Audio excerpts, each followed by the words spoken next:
Continuando. Continuando. É isso. Então, amados, a palavra que hoje a Elaine me perguntou qual vai ser a palavra. Olha, eu falei, provisoriamente o título vai ser 3 palavras. As 3 palavras. Que na verdade eu vou acrescentar mais uma no final, porque é de suma importância, se não de capital importância, tá? E o versículo que Deus me deu para ministrar é uma das obras de Davi, o qual nós estudamos por um ano inteiro praticamente, não é? 2 semestres falando de Davi. Falamos muito de Davi, aprendemos muito de Davi, falamos muito pouco da obra de Davi. E o que nós vamos falar hoje é justamente da obra de Davi. Não necessariamente o que ele fez, mas de uma passagem bíblica que ele escreveu. Está no Salmo 32, versículo 5, que diz o seguinte: confessei-te o meu pecado e a minha iniquidade não mais ocultei. Eu disse, confessarei ao Senhor as minhas transgressões e tu perdoaste a iniquidade do meu pecado.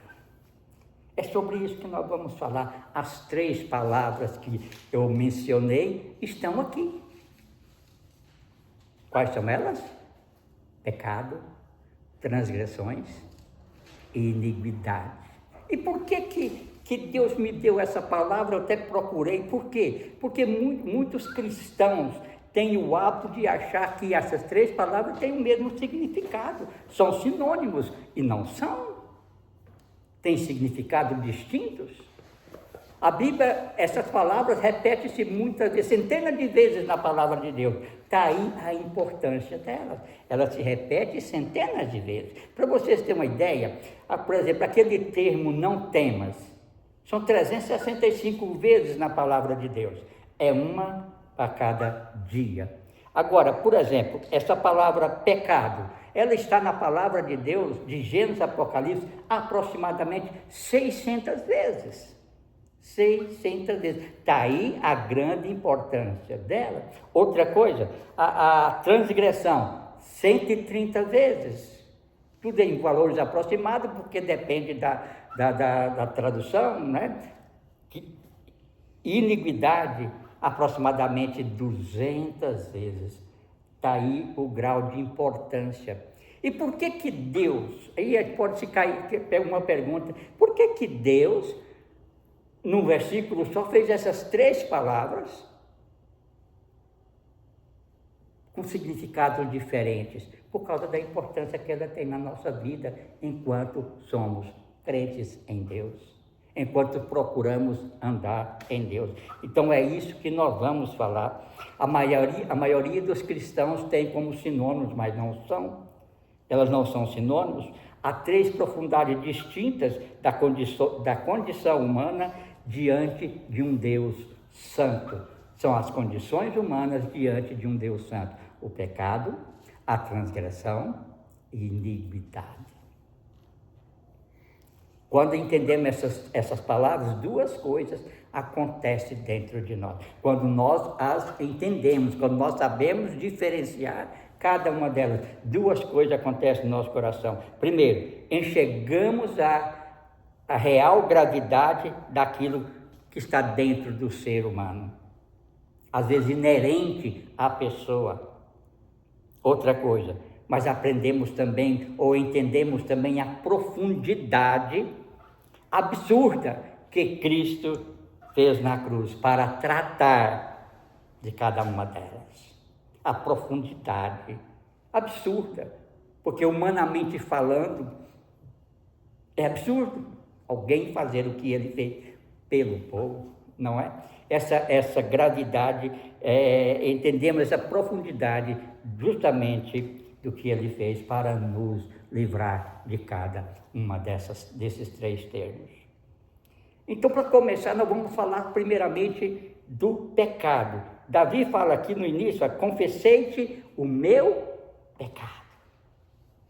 Confessei-te o meu. Confessou para quem? Para Deus, o meu pecado. Então, queridos, o que é o pecado?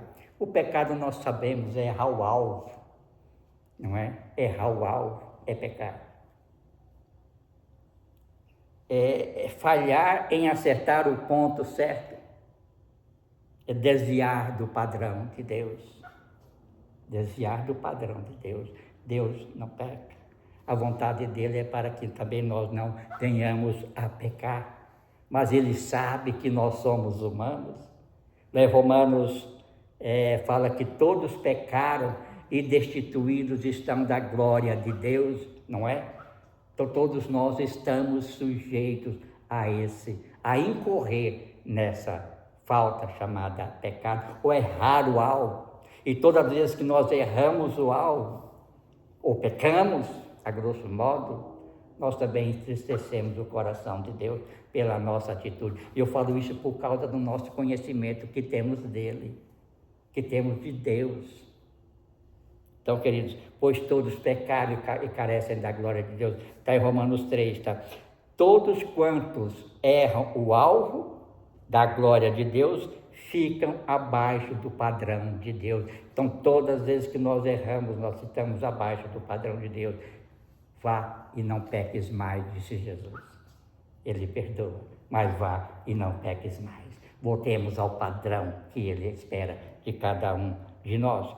Pecados não é apenas quando fazemos algo horrível, mas quando ficamos abaixo do padrão de Deus.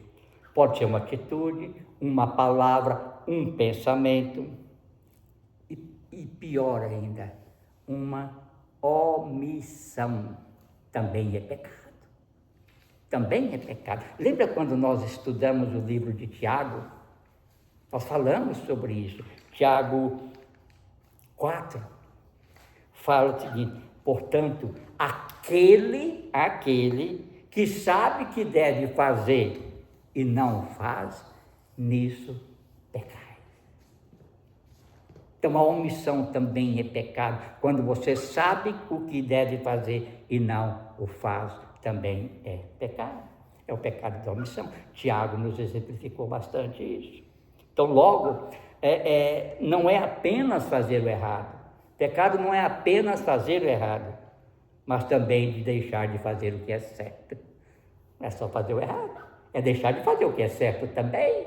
Por isso que Tiago nos exemplifica, não é? Que aquele que sabe o que deve fazer e não faz, também está omitindo, está pecando. É a palavra de Deus que assim o diz. Então, queridos, quem já viu aquela flecha para atirar o alvo, lá no centro tem a bolinha, é onde a flecha deve chegar, não é? Então, quando nós erramos o alvo, exemplificando ou traduzindo isso para um termo mais popular, é justamente quando nós erramos aquele alvo. Nós pecamos. E o pecado entristece o coração de Deus. Mas para isso, Deus tem uma saída. Para o pecado, Deus tem o perdão. Glória a Deus por isso. No Antigo Testamento, Deus instituiu sacrifícios para pecados não intencionais.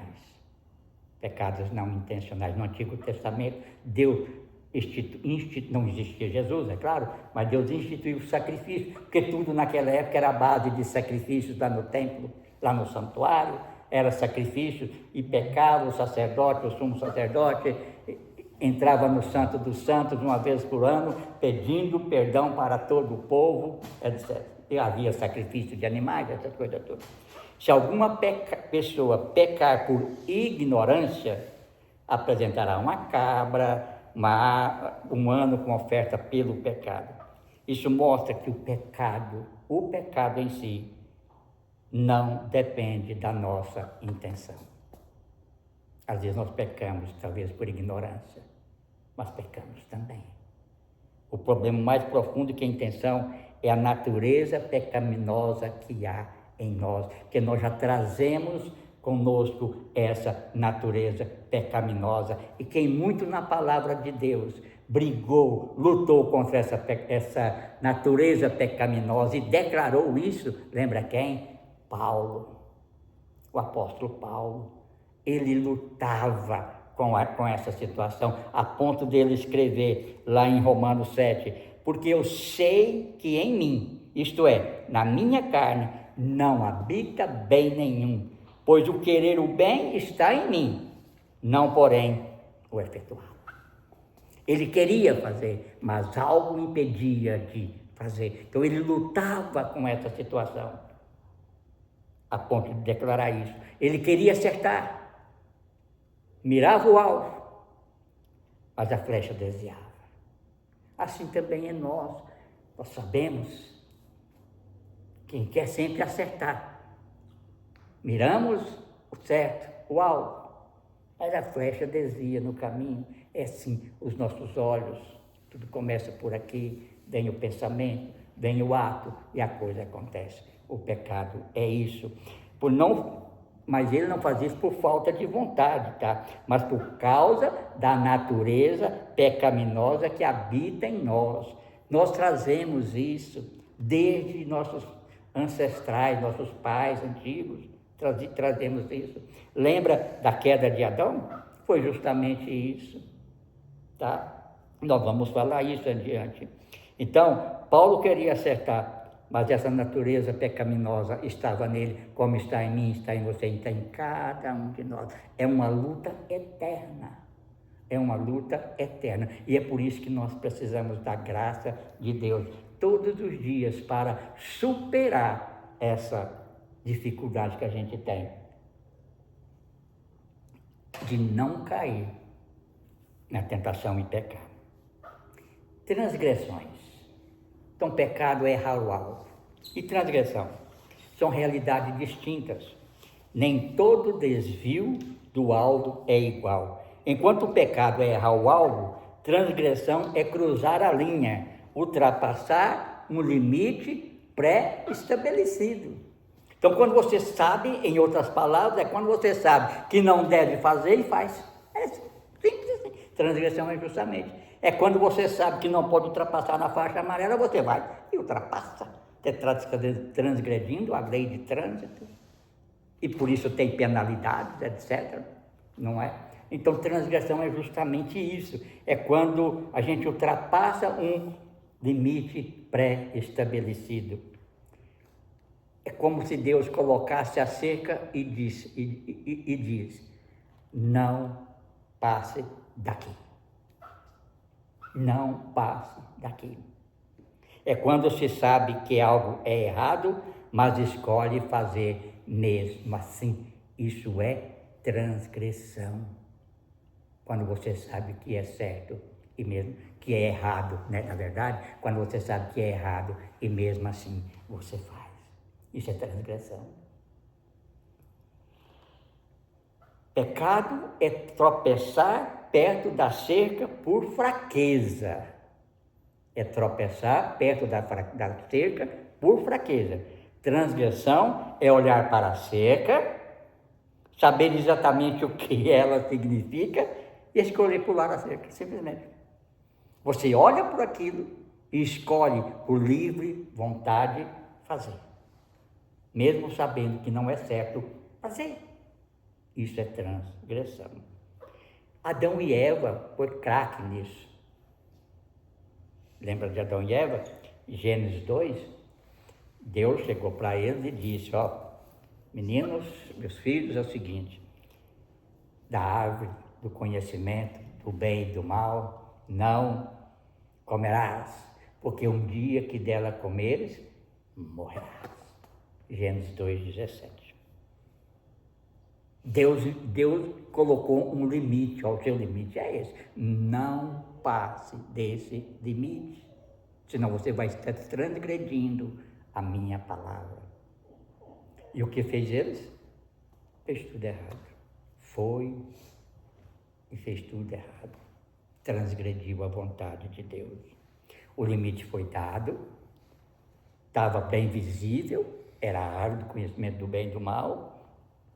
As consequências foram explicadas, dela morrerá, se comeres dela, morrerás. Está falando espiritualmente, dela morrerás.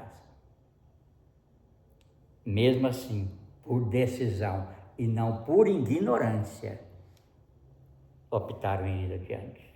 E por causa disso, Nós estamos estudando hoje sobre isso, para não nos incorrermos no pecado ou na transgressão que certa feita já ocorreu lá no Éden.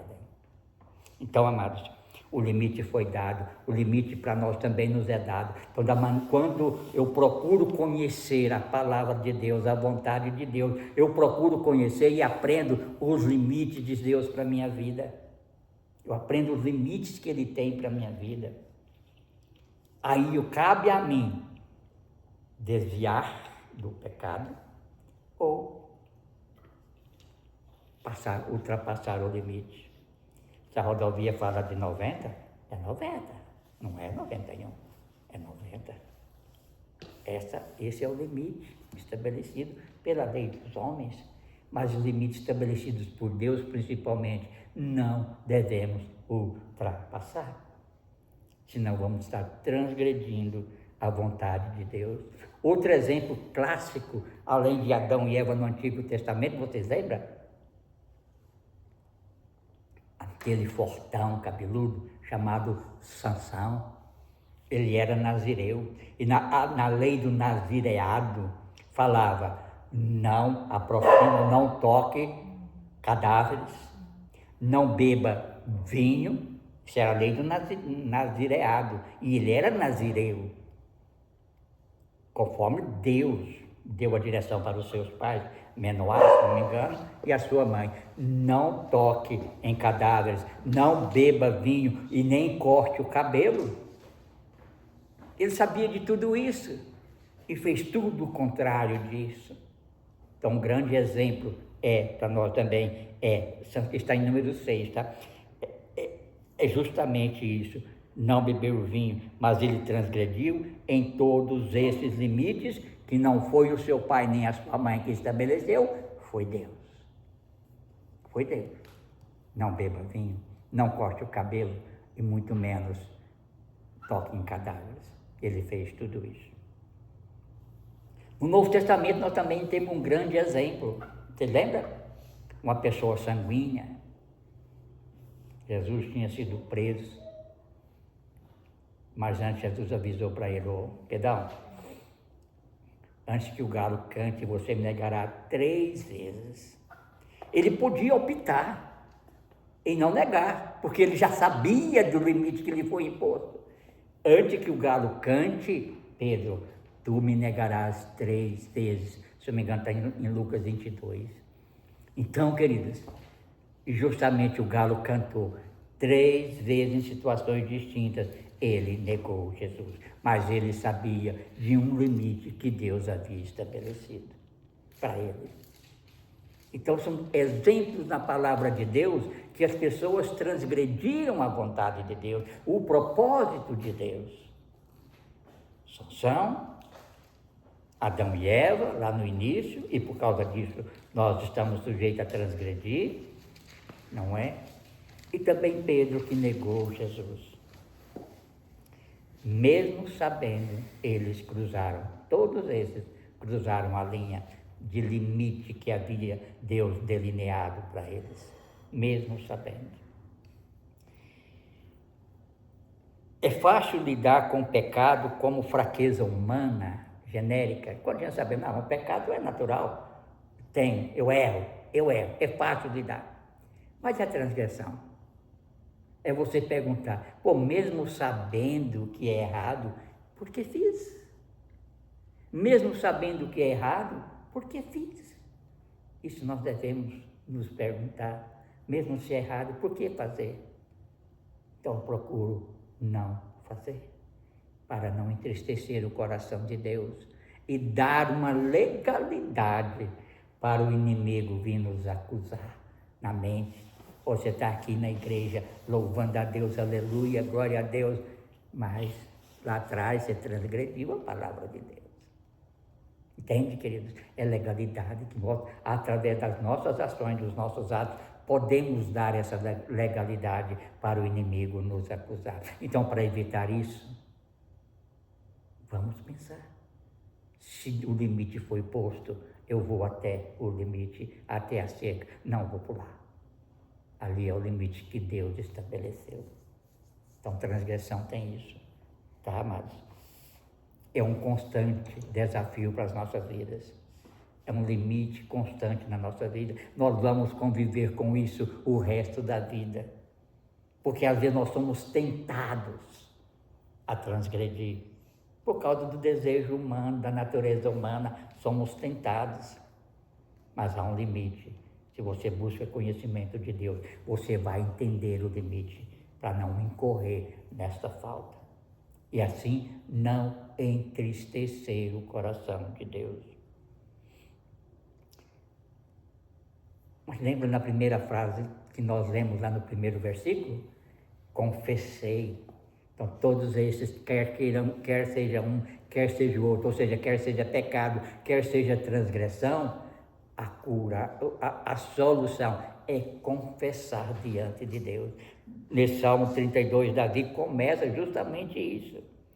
Bem-aventurados aquele cuja transgressão é perdoada, cujo pecado é coberto. Bem-aventurado, ou mais que feliz, super feliz, é aquele que confessa.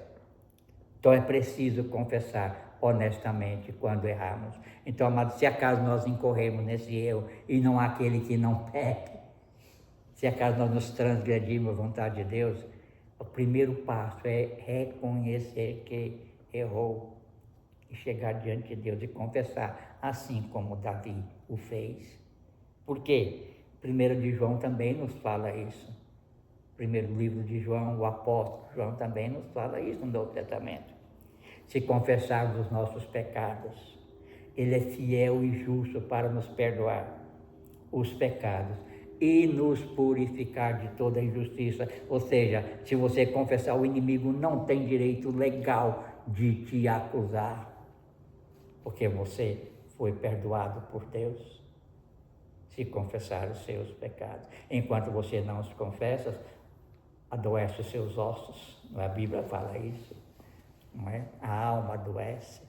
Então, queridos, que nós, ao incorrermos nessa situação, se incorrermos numa ou noutra situação, o caminho é reconhecer o erro e pedir perdão para Deus. Pedir perdão para Deus. Deus vai perdoar e nos purificar de toda injustiça. Iniquidade.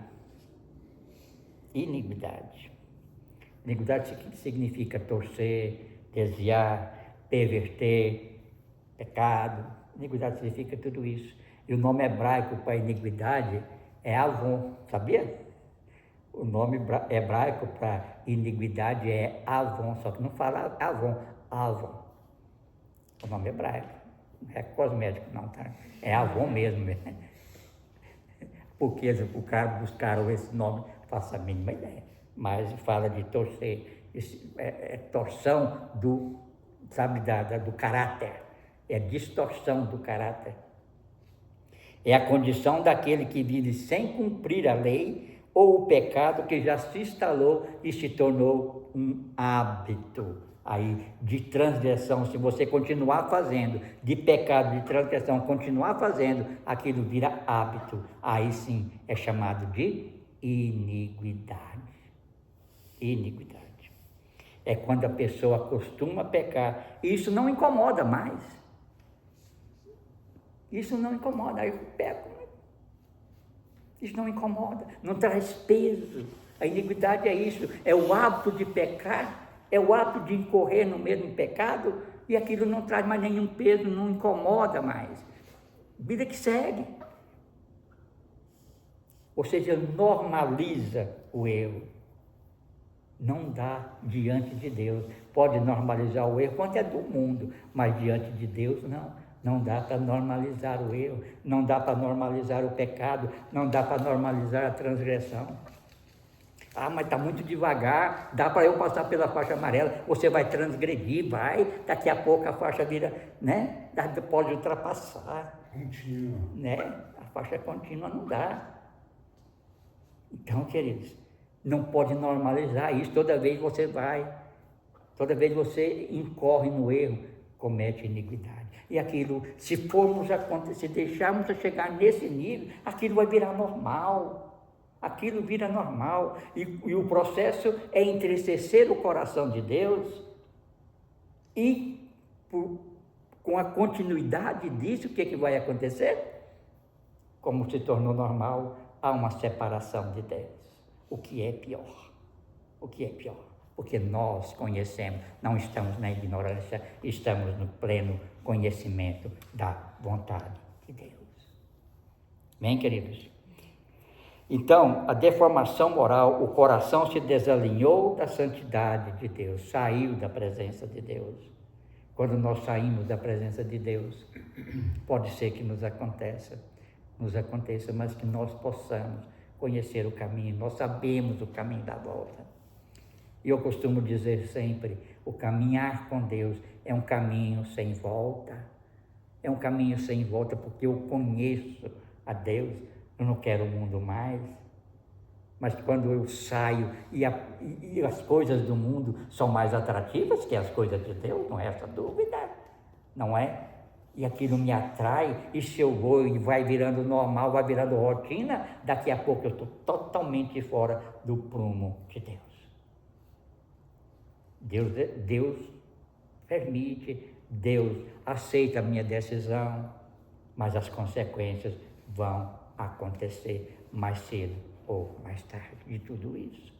Então, para evitar isso, vamos caminhar na presença de Deus, conhecer a vontade de Deus e não pecar mais, não transgredir mais e não deixar que o pecado vire rotina, vire normal, não normalizar o pecado ou a iniquidade ou a transgressão. Porque senão, tristeza do coração de Deus, e o coração de Deus triste, eu penso por mim, eu não quero entristecer o coração de Deus. A gente entristece, sabe a dor que a gente sente. Deus também sente, mesmo porque Ele viveu aqui na terra, sentiu as mesmas dificuldades que nós sentimos na pessoa de Jesus, não é? Mas só que hoje, amados, nós temos um diferencial. Nós temos o Espírito Santo, é o nosso ajudador, é Deus em nós, Ele é o nosso ajudador, Ele vai me dar o alerta. Mas quando a minha vontade suplanta a vontade de Deus, Ele permite que aconteça. Mas o Espírito Santo de Deus vai trabalhar, olha, você fez isso, você fez aquilo, arrependa-te, pois. Então é isso que nós temos que fazer. Davi reconheceu isso. Davi reconheceu o seu pecado. Lembra lá no Salmo 51? Até o versículo 4 ele estava condenado à morte. Mas no versículo 5 não. No versículo 5 ele reconheceu o pecado. Ele reconheceu a iniquidade que ele estava vendo por causa do pecado com a Batseba. Tá? O que ele diz? Eu nasci em iniquidade e em pecado me concedeu minha mãe. Eu nasci em iniquidade, em pecado concedeu a minha mãe. Ele não está culpando a mãe, não. Ele não está culpando a mãe. Ele está culpando a natureza pecaminosa que havia nele. Em pecado, eu nasci na iniquidade, eu nasci em pecado. Ele reconheceu que a condição estava ali antes de qualquer coisa. Ele nasceu com ela. Essa torção nasceu com ele, como nasce com todo o ser humano. Cabe a nós nos policiarmos, cabe a nós buscarmos de Deus e consertar esses erros que os nossos pais lá no passado cometeram.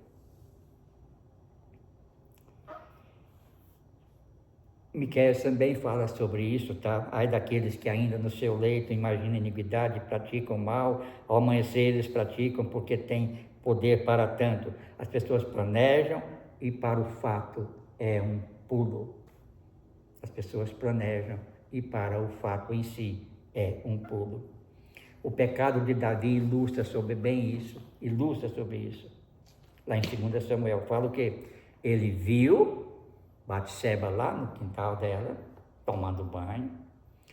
Ele desejou, mandou chamar, outra coisa. E consumou, mesmo sabendo que ela era uma mulher casada. E quando ela ficou grávida, pior, quando ela ficou grávida, ele não se arrependeu. Pelo contrário, mandou matar o seu marido. Lembra disso? Mandou matar o seu marido, Urias. Por quê? Porque ele tinha poder para cobrir tudo isso. Mas aquele que está lá no céu vê tudo. Aquele que está lá em cima vê tudo. Ele fez tudo. Cada passo que ele fez ali foi previamente calculado. Então, a iniquidade é assim. Só quando ele foi confrontado lá por Natã, não é? Por Natã, o seu coração se quebrantou e ele se arrependeu. Só quando ele foi confrontado com palavras ásperas. Na sua oração, depois desse fato, ele falou para Deus: lava-me completamente da minha iniquidade. É assim que nós temos que pedir para Deus: lava, Senhor, do meu pecado, lava da minha transgressão, lava-me completamente da minha iniquidade, assim como fez Davi. E purifica-me do meu pecado.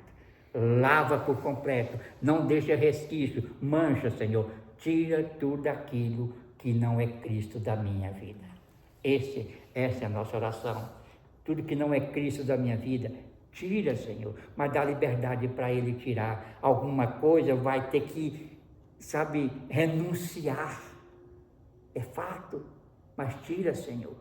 Porque se você der liberdade para Deus tirar, Ele vai tirar. Vai doer em alguma área? Vai, mas Deus vai estar ali tratando. Deus vai estar ali conduzindo todas as coisas para o seu bem. Não foi apenas perdoado de seus atos, Davi, mas lavado da condição lá do pecado primário, da raiz da torção interior. Jeremias falou muito bem isso. Jeremias foi um profeta que veio para confrontar o povo de Israel, o pecado de Israel. Eu os purificarei de toda iniquidade com que pecaram contra mim, e perdoarei todas as suas iniquidades com que pecaram e se revoltaram contra mim. Então Deus está pronto para perdoar todos os meus pecados, as minhas iniquidades, as minhas transgressões. Deus sempre vai estar pronto quando há um coração arrependido, genuinamente arrependido. Deus não deixa de perdoar. Ele vai sempre perdoar, vai purificar, vai lavar, vai te fazer de novo uma nova pessoa. E o peso do pecado vai sair. Queridos, carregar o peso do pecado por um tempo é muito sacrifício, é muito difícil, é muito doído. Carregar o peso do pecado. Se eu posso desfazer dele a qualquer momento na presença de Deus, por que carregar o peso do pecado? Por que carregar o peso da iniquidade, o peso da transgressão? Senhor, eu entrego nas tuas mãos. Faça-me novo de novo. Lava-me, purifica o meu coração, assim como Davi. Deus perdoa a iniquidade, Deus trata a iniquidade, Deus lava a iniquidade. Mas ela não controlada, não tratada, não confessada, leva a um endurecimento do coração, mais distante e menos sensível. E vamos ficar mais distante de Deus e menos sensível para ouvir a voz de Deus. E o crente precisa ouvir a voz de Deus. O crente precisa ouvir a voz de Deus. E como se ouve a voz de Deus? Buscando, criando intimidade com Deus. Ele fala: a intimidade do Senhor é para aqueles que o buscam. A esses eu revelarei, a esses eu me entrego, eu falo, eu revelo, eu trago o discernimento que ele precisa. É buscando a intimidade com Deus. Então, queridos, quando nós buscamos a Deus com sinceridade de coração, Senhor, eu quero aprender mais de Ti, isso que nós estamos fazendo, poderia ter sido uma palavra mais simples, mas Deus não pode falar, nós temos que aprender isso. discernir sobre isso, para que amanhã ou depois a tentação venha e eu não como cair nela, nem transgredir, nem pecar, e muito menos a iniquidade, que é você tornar normal o pecado. Mas eu não poderia falar dessas 3 palavras sem falar uma quarta. Lembra qual é? Blasfêmia. Todos esses 3 pecados, Deus perdoa. Tem cura, tem restauração para esses 3 pecados. Tanto a iniquidade como o pecado ou transgressão, tem cura, tem salvação, tem reparo. É só buscar, confessar a Deus de todo o coração. Deus vai perdoar e vai dar uma nova direção para a sua vida. Mas e a blasfêmia? O que é blasfêmia? É o ato de insultar, difamar ou amaldiçoar a Deus. No Antigo Testamento, a palavra refere-se a desviar a honra de Deus. Está lá em Levítico. Desafiar a honra de Deus. No Novo Testamento, Jesus destaca que é um pecado imperdoável. A blasfêmia é um pecado imperdoável. A blasfêmia contra o Espírito Santo, tá? Diga-se, contra o Espírito Santo, que é atribuir obras divinas a Satanás. Lembra de uma passagem na Bíblia quando fala isso? Quando Jesus curou um cidadão lá, os fariseus falavam: isso é obra do Belzebu, lembra disso? Isso é blasfêmia. Blasfemaram. Ou seja, a obra que o Espírito Santo fez, que Deus fez, eles falaram que foi Satanás. Blasfemaram contra Deus. Sofreram as suas consequências, certamente. Não é? Então, o episódio mais famoso é justamente esse. Então, lá em Mateus 12, fala o seguinte, para a gente encerrar: por isso, digo a vocês que todo pecado e blasfêmia serão perdoados aos homens. Todo pecado e blasfêmia são perdoados aos homens. Todos os pecados, toda blasfêmia é perdoada aos homens. Porém, mas a blasfêmia contra o Espírito Santo não é perdoada. Só contra o Espírito Santo. Deus, eu não acredito no Senhor. Mas contra o Espírito Santo não. Eles sabem. Mas contra o Espírito Santo a blasfêmia é imperdoável. Sabe por quê? Porque ele habita em mim. Ele habita em mim. Como eu vou maldizer dele que habita em mim? Está aqui para me ajudar, é meu parceiro. De manhã, de tarde, de noite, ele é meu parceiro. É ele que me fala: olha, não faça, ou deixa de fazer. Olha, seca, o limite de Deus está ali, não faça. Como eu vou amaldiçoar o Espírito Santo, falar mal do Espírito Santo, se ele está em mim? Porque eu busquei. Vem, Senhor, morar no meu coração. O Espírito Santo vem fazer morada. Como eu posso fazer isso? Eu tenho um livre-arbítrio de fazer? Tenho. Porque isso aí, se eu quiser fazer, eu posso fazer. Mas como crente, eu não devo fazer. Toda blasfêmia é perdoada aos homens, menos a blasfêmia contra o Espírito Santo. Então, que essas 4 palavras, esses 4 termos, a gente possa meditar neles sempre, queridos. Nos policiar, enquanto crente, nos policiar diante de Deus. Senhor, não me deixe cair. Não me deixe cair. Vigiai e orai sem cessar. Eu vou para a rua. Senhor, me leva. Esteja comigo. Vai adiante. Não é? O Espírito Santo está com você. Senhor, meus olhos são tentadores. Uma oferta extra, mas eu não posso. Então, vazo daqui. Faz que nem José. Faz que nem José. A tentação veio sobre ele, a mulher. Ele vazou literalmente. Então, queridos, que nós possamos nos fortalecer em Deus, porque fortalecidos em Deus, conforme está no livro de Efésios, fortalecidos em Deus, nós temos totais condições de nos desviarmos de cada uma dessas situações, de cada uma delas. Fortalecidos em Deus, enfraquecidos em Deus, vamos cair, com certeza. Amém, amados?